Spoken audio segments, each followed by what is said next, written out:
আল্লাহ রাব্বুল আলামিন যেটা বলতেছে,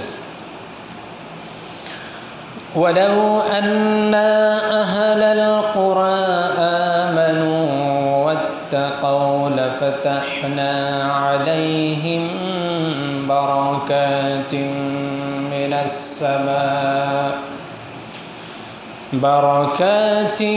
মিনাস সামাই ওয়াল আরদ।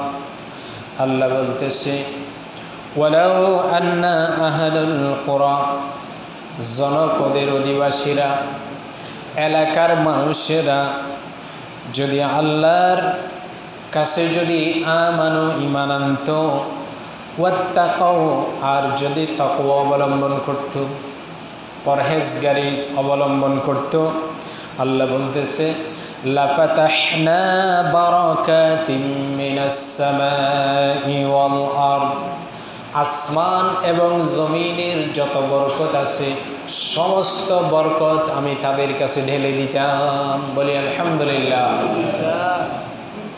তাহলে এই আয়াতের সংক্ষিপ্ত তর্জমা হচ্ছে এটা। এই আলোচনাটা কেন আনলাম?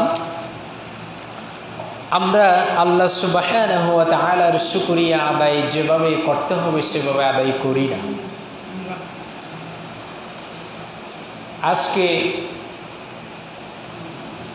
আজকে সহ বাংলাদেশের আনাচে কানাচে গত ৩-৪ দিন ধরে যেভাবে বৃষ্টির জন্য হাহাকার, বাংলাদেশের প্রায় জায়গায় ইস্তেখারার নামাজ আদায় করা হয়েছে। অর্থাৎ মানুষ এই যে গরম, যে অসহ্য গরম, যেটা সহ্য করার মতো না, আল্লাহ সুবহানাহু ওয়া তাআলা আমাদের উপরে কেন তিনি অসন্তুষ্ট হয়েছেন? ক্বালা রাসূলুল্লাহ সাল্লাল্লাহু আলাইহি ওয়াসাল্লাম, মান লাম ইয়াশকুরিন নাস ওয়া লাম ইয়াশকুরিল্লাহ, যে মানুষের কৃতজ্ঞতা করে না সে আল্লাহর কৃতজ্ঞতাও করে না। এবং যে আল্লাহর কৃতজ্ঞতা যে আদায় করে, ইন্না আশকারান নাস লিল্লাহি আযজা ওয়া জাল্লা আশকারাহুম লিল্লাহ, যে আল্লাহ সুবহানাহু ওয়া তাআলার কৃতজ্ঞতা যে বেশি বেশি যে আল্লাহর কৃতজ্ঞতা আদায় করবে সে অবশ্যই মানুষের প্রতিও কৃতজ্ঞ হবে।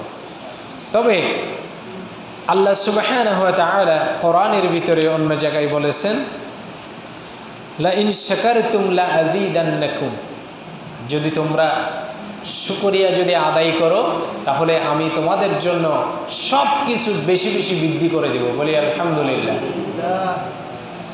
তা আমরা যেভাবে আল্লাহ সুবহানাহু ওয়া তাআলার শুকরিয়া আদায় করতে হবে, কৃতজ্ঞতা প্রকাশ করতে হবে, সেভাবে প্রকাশ করি না। এজন্য এই যে রোদ খরা, মানুষ আজকে বাংলাদেশের বলতে গেলে সমস্ত আলেম ওলামাগণ নামাজে যে কোনো সময়ে, এবং নফল নামাজ হোক ফরজ নামাজ হোক, যে কোনো নামাজে মুসল্লিদের সাথে নিয়ে প্রতি মুহূর্তে বৃষ্টির জন্য আল্লাহর কাছে দোয়া করতেছে, ঠিক কিনা?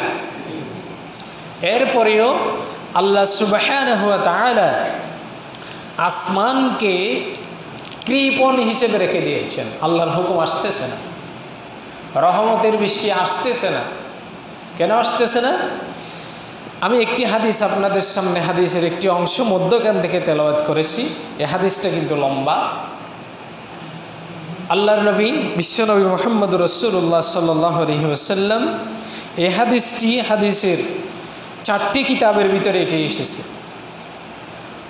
قال رسول الله صلى الله عليه وسلم لم تزهر الفاحشة في قوم قط حتى يعلنوا بها إلا فشى فيهم الطاعون والأوجع التي لم تكن مدت في أسلافهم الذين مدوا لم ينقصوا المكيال والميزان إلا أخذوا بالسنين وشدة المنوءة وجور السلطان عليهم আল্লাহর নবী বলতেছে, যখন কোন সম্প্রদায়ের মাঝে অশ্লীলতা যখন ছড়িয়ে পড়ে, লান তাজহার আল ফাহিশাতু ফি কওমি কাত্তুন, যখন কোন সম্প্রদায়ের মাঝে অশ্লীলতা যখন ছড়িয়ে পড়ে, ফাহিশার কাজ যখন ছড়িয়ে পড়ে। এখন অশ্লীলতা আছে না নাই? এটা কি ঘরে ঘরে নাকি হাতে হাতে? কথা বলেন না, ঘরে ঘরে নাকি হাতে হাতে? হাতে হাতে হয়ে গেছে। যার যেরকম ইচ্ছা সেরকম ব্যবহার করতেছে। হাত্তা ইউলিনু বিহা ইল্লা ফাশা ফীহিমুত তাউন, মানুষ এমনভাবে এমন পরিস্থিতি হবে, প্রকাশ্যে মানুষেরা অশ্লীলতার ভিতরে নিমজ্জিত হবে। শুধু মুখের গালি না, কাজে কর্মে কথাবার্তায় আচার আচরণে সব ক্ষেত্রে অশ্লীলতা যখন ছড়িয়ে পড়বে, আল্লাহর নবী বলতেছে যে ওয়াল আউজাউল্লাতি লাম তাকুন মাদাত ফি আসলাফিহিম, তাদের মাঝে এমন এমন রোগ সৃষ্টি হবে যেটা তারা আগে দেখেনি, কল্পনাও করেনি।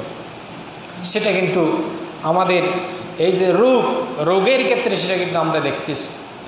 এরপরে মূল আলোচনার দিকে যাচ্ছে, আল্লাযীনা মাদাউ ওয়া লাম ইয়ানকুসুল মিকিয়াল ওয়াল মিজান, আবার এমন কিছু সম্প্রদায়, এমন কিছু ব্যক্তি থাকবে যারা ওজনে কম দিবে, বেচা কেনার ক্ষেত্রে মানুষের সাথে প্রতারণা করবে।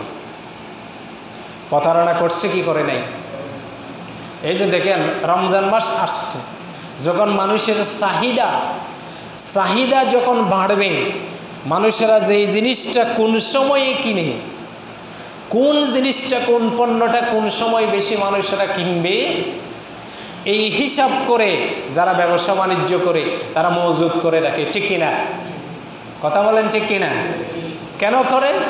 যখন চাহিদা বাড়বে, চাহিদা অনুযায়ী ওই মজুদকৃত মাল থেকে আস্তে আস্তে দাম বেশি দামে বিক্রি করার জন্য ছাড়বে। আছে না না এরকম অসাধু ব্যবসায়ী? আছে। এই জন্য আল্লাহ রাসূল বলতেছে, ইল্লা উহিযু বিসসিনিনা ওয়া শিদ্দাতিল মানুআতু ওয়া জউরিস সুলতান আলাইহি, এবং তারা মানুষের উপরে বিভিন্ন দাম ছাপিয়ে দেওয়ার জন্য তারা ওজনে কম দিবে, ভেজাল দিবে, এবং দামকে বাড়ানোর জন্য বিভিন্ন পদ্ধতি কৌশল অবলম্বন করবে। তাহলে এইরকম অসাধু ব্যবসায়ী আছে না নাই? আছে। এবং অনেক সময় দেখা যায় কিছু আবার শাসি আছে, দাম বেশি পাওয়ার লোভে যেই ফলটা এখনো পরিপক্ক হয় নাই সেটা কিন্তু অগ্রিম দামে বিক্রি করে, আগে থেকে উঠাই ফেলে। আছে না নাই? তাহলে আল্লাহ সুবহানাহু ওয়া তাআলা যে প্রাকৃতিক সম্পদ, যে ফল ফলা দিয়ে আমাদের জন্য জমিনের উপরে তৈরি করতেছেন, মানুষের জন্য রিজিক দিতেছে, সেটাকে আমরা সঠিকভাবে ব্যবহার না করে অসৎ উপায় অবলম্বন করতেছি। ঠিক কিনা? তাহলে রিজিক কেন দিবে? রিজিক কেন দিবে আল্লাহ? রিজিকের দরজা কেন বন্ধ করতেছে আল্লাহ রাব্বুল আলামিন? কারণ আমাদের ভিতরে আল্লাহ সুবহানাহু ওয়া তাআলা জমিনের মধ্যে যত রিজিক দিচ্ছে সব কিছু কাদের জন্য? আল্লাহর সৃষ্টিকুলের জন্য। কাদের জন্য? আল্লাহর সৃষ্টিকুলের জন্য। তিনি যত প্রাণী সৃষ্টি করেছেন সবার জন্য, শুধু মানুষ না, এই জমিনের উপরে যত গাছপালা, কীট পতঙ্গ, পশু পাখি আছে সবাই কার গুণগান করে? আওয়াজ দিয়ে বলি, কার গুণগান করে? আল্লাহ। আল্লাহ সুবহানাহু ওয়া তাআলা বলতেছেন, ওয়ালাকিন লা তাফকাহুনা তাসবিহাহুম, আল্লাহ বলতেছে এই জমিনের উপরে যত মাখলুকাত আছে, যত সৃষ্টি আছে, সমস্ত সৃষ্টি আমার প্রশংসা করে। ওয়ালাকিন লা তাফকাহুনা, কিন্তু তোমরা বুঝতে পারো না। আমরা বুঝি না, কিন্তু সমস্ত প্রাণীকুল, সৃষ্টিকুল, নদী নালা পাহাড় পর্বত কার প্রশংসা করে? আল্লাহর প্রশংসা করে। তাহলে এই যে মানুষেরা রিজিক, মানুষেরা ফল ফলাদি উৎপাদনের জন্য চেষ্টা করে, পরিশ্রম করে, কিন্তু মানুষের এই পরিশ্রমের ভিতরে আল্লাহর প্রাণী জগতের অনেকগুলো প্রাণী জগতের রিজিক আল্লাহ বন্টন করে দিয়েছেন। বলি সুবহানাল্লাহ। তাহলে এদেরকেও মাহরুম করতেছি না? প্রাণীগুলাকেও মাহরুম করতেছে।